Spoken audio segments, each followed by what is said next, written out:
Now, of course, there's many people taking a victory lap and they are so giddy at The Guardian right now. It's like peak Turnbull awesomeness right now.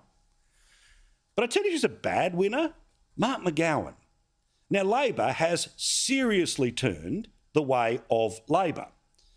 They are the reason that Anthony Albanese is going to be in a majority government and is not going to have to go and negotiate with the Tiffany independents.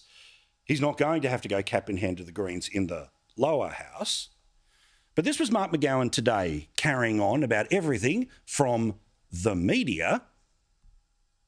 The press conferences I went to, they were screaming and interrupting and rude and insulting, intimidating and bullying.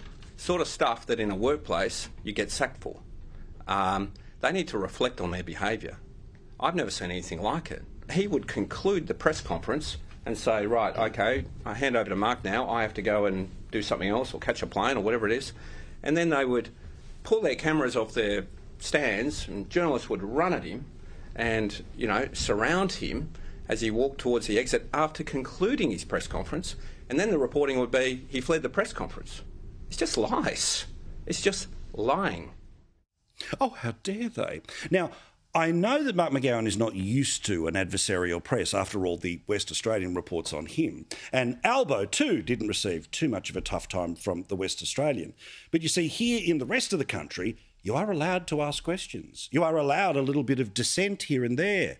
In the People's Republic, the Emperor is not to be questioned. In the rest of the country, it's a free press. And whether you like it or not, they can ask you whatever they want with whatever volume. I noticed he didn't seem to have much sympathy when they were yelling at Scott Morrison for the past 3 years. No surprise.